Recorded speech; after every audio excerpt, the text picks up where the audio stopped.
अस्सलामुअलैकुम my dear students of ninth class. तो student कुछ बच्चों को इशू आ रहा था, बार बार क्वेश्चन मैंने उस दिन बड़ी तेज़ी से करवाया था क्योंकि मैं तो करवा रहा था जनरल क्वेश्चन, मतलब थर्ड ईयर के लिए, फोर्थ ईयर के लिए और उसमें फर्स्ट ईयर के लिए। तो चलो आज मैं स्पेशल नाइन्थ क्लास के लिए एक क्वेश्चन बनाता हूँ जो क्वेश्चन नंबर 3.1.6 का है और पहला ही क्वेश्चन है, ठीक है। और यहाँ पे स्टूडेंट हमने दो मेथड से करना है, ग्रामर रूल से भी करना है और इसको हमने करना है उससे इन्वर्स मेथड से। तो स्टूडेंट हम दोनों को आज बराबर लेके चलेंगे, ठीक है। कंपैरिजन भी करते हैं कि इन दोनों में क्या फ़र्क है।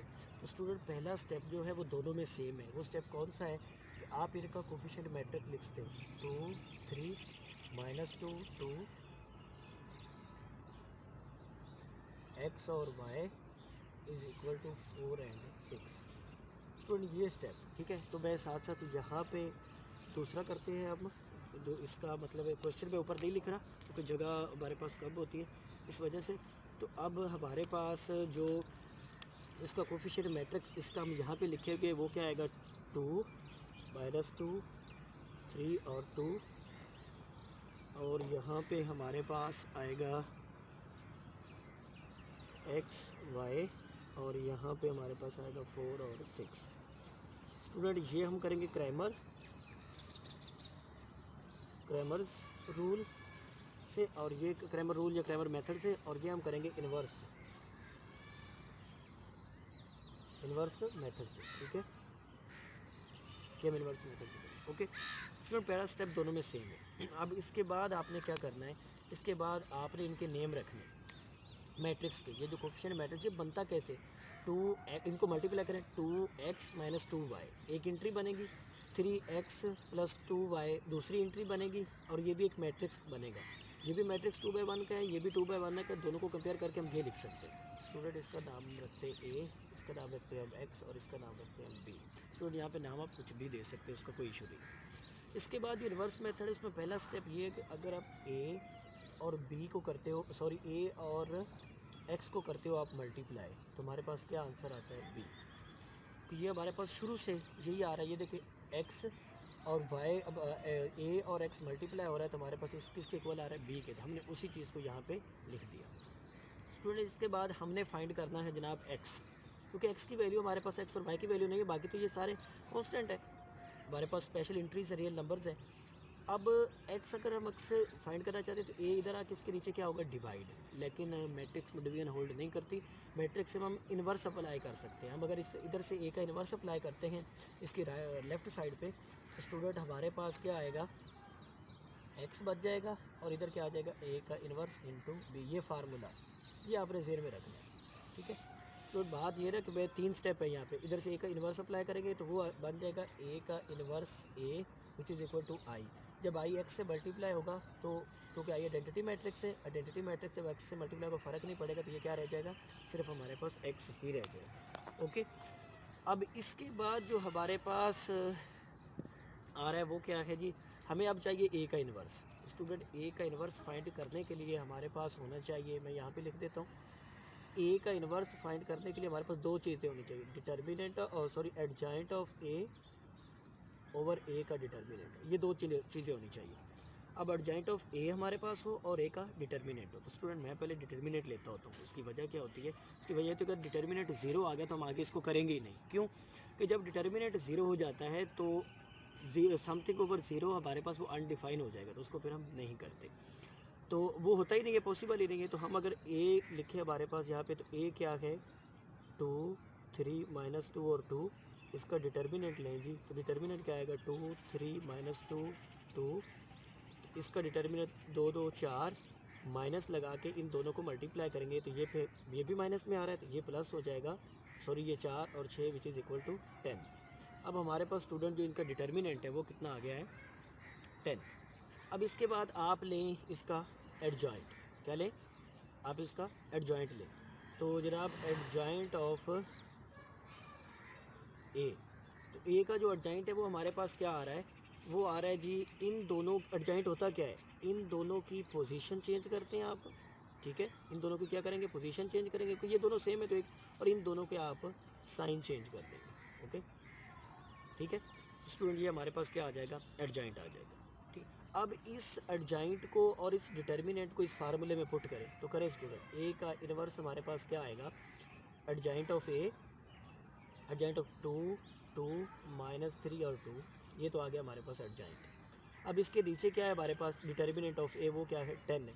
स्टूडेंट ये नीचे वाला 10 है, मैं अक्सर ये यहाँ पे मैं नीचे नहीं लिखता, मैं यहाँ पे 1 ओवर करके यहाँ पे लिखता हूँ तो 10। स्टूडेंट इसका वजह ये होती है कि ये हर एंट्री के नीचे जाके डिवाइड होगा, ये हर एंट्री को डिवाइड करेगा, तो ये भी हर एंट्री को डिवाइड करेगा, लेकिन ये क्या 1/10 मल्टीप्लाई हो रहा है और 10 इस पे 10 पे ये डिवाइड हो रहा है। ये हमारे पास क्या आ गया, ए का इन्वर्स। अब ए का इन्वर्स भी हमारे पास मौजूद है, जबकि हमारे पास बी भी मौजूद है, तो हम अब एक्स फाइंड करते हैं। तो एक्स इज़ इक्वल टू ए का इन्वर्स 1/10। स्टूडेंट ये आगे आपने अंदर मल्टीप्लाई नहीं करना, उसकी ये वजह होती है ना, ये 1/5 बन जाएगा, ये भी 1/5, ये भी 1/5, ये 3/10, उसको फिर 20 से मल्टीप्लाई करना बहुत टफ हो जाता है छोटे बच्चों के लिए भी। आपको इतनी कैलकुलेशन तो फिर आपकी वैसे भी आपको खुद को मालूम है। तो स्टूडेंट यहाँ पे हमारे पास इसको सिंपल मल्टीप्लिकेशन कर दें। तो जिन स्टूडेंट्स को एडजाइंट लेना नहीं आता, क्योंकि पिछली ये एक्सरसाइज पिछले पूरे चैप्टर को कवर करती है। अब ये देखिए यहाँ पे एडजाइंट लेना, इन दोनों की आप जगह चेंज कर दें, इन दोनों के आप बस साइन चेंज कर दें, ठीक है। आप डेफिनेशन लिखते हो, क्या लिखेंगे कि change the position of the main diagonal entries and change the sign of the secondary diagonal entries. ये एडजाइंट आ गया। डिटर्मिनेंट क्या होता है, इन दोनों को आप मेन डायगोनल की एंट्रीज़ को मल्टीप्लाई करते हैं, माइनस लगा के आप सेकेंडरी डायगोनल की एंट्रीज़ को मल्टीप्लाई करते हैं, ठीक है। तो ये हमारे पास एडजाइंट, ये हमारे पास डिटर्मिनेंट, ये दोनों आ गए। ये इन्वर्स लेना, पीछे एक पूरी एक्सरसाइज इन्वर्स लेने की, तो ये इन्वर्स आ गया हमारे पास। ये मल्टीप्लिकेशन की पूरी एक्सरसाइज है, तो ये मल्टीप्लिकेशन आ गई। तो स्टूडेंट यहाँ पर हम इनको मल्टीप्लाई करते हैं, तो मल्टीप्लाई करने से हमारे पास क्या आएगा, 1/10 which is equal to 2 × 4, 2 × 4 plus. Student ये मल्टीप्लाई आप सीख लें कि इन दो, इसको इससे मल्टीप्लाई करते हैं, फिर इसको इससे मल्टीप्लाई करते हैं। जब एक रो ख़त्म होती है और एक कॉलम ख़त्म होता है तो एक एंट्री ख़त्म होती है। एक रो और एक कॉलम मिलकर पूरी एंट्री बनाते हैं। प्लस हमारे पास 2 और 6 कितना हो जाएगा, 12, ठीक है, 2 6 12। अब इसको इससे मल्टीप्लाई करना, ये दूसरी रो है तो ये आंसर की भी दूसरी रो बनाएगी, ठीक है। ये -12 और ये आ जाएगा +12, ओके। स्टूडेंट ये हमारे पास हो जाएगा 4 2 8 और ये 12 20 और ये नीचे क्या आ जाएगा 0, इधर आ जाएगा 1/10। तो स्टूडेंट यहाँ पे अब ये इसके साथ मल्टीप्लाई होगा, 20 × 1/10, ओके, 0 1/10, ठीक है।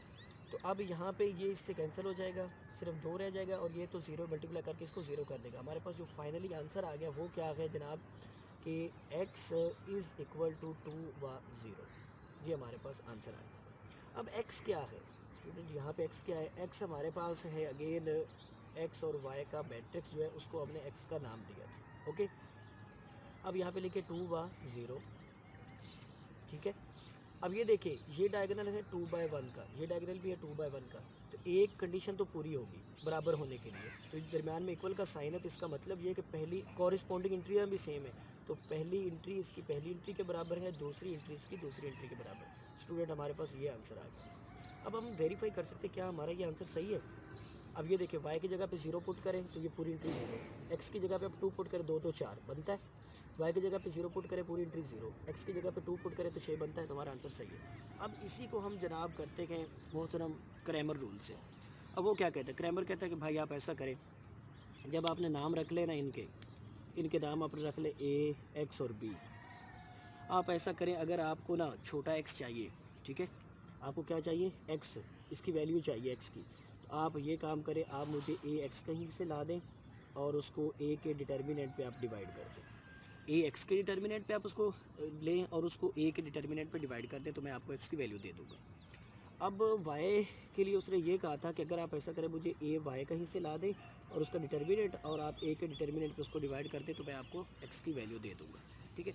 अब इसमें हमारे पास मसला यहाँ पे आ रहा है कि हमारे पास a कहाँ से आएगा और हमारे पास a y और a x कहाँ से आएगा, तो वो यहीं से आएंगे। अब हमने a क्या लिखा हुआ है जनाब, a है हमारे पास 2 3 -2 और 2, ये हमारे पास क्या है a है। अब a y sorry a x पहले लिखेंगे, क्योंकि सॉरी आप पहले वो भी लिख सकते हैं, लेकिन क्या सोल्यूशन में a y पहले है। अब a x, तो जनाब x वाला जो डायगोनल है, x वाला जो कॉलम है, जो x के कोफिशिएंट है, ओके, इनको छोड़ दो, इसकी जगह पे क्या लिख दो b, तो 4 6 -2 और 2, ये क्या बन गया हमारे पास a x। हमें क्या चाहिए, ए एक्स का डिटर्मिनेंट, तो हम क्या लिख देंगे, ए एक्स का डिटर्मिनेंट जी।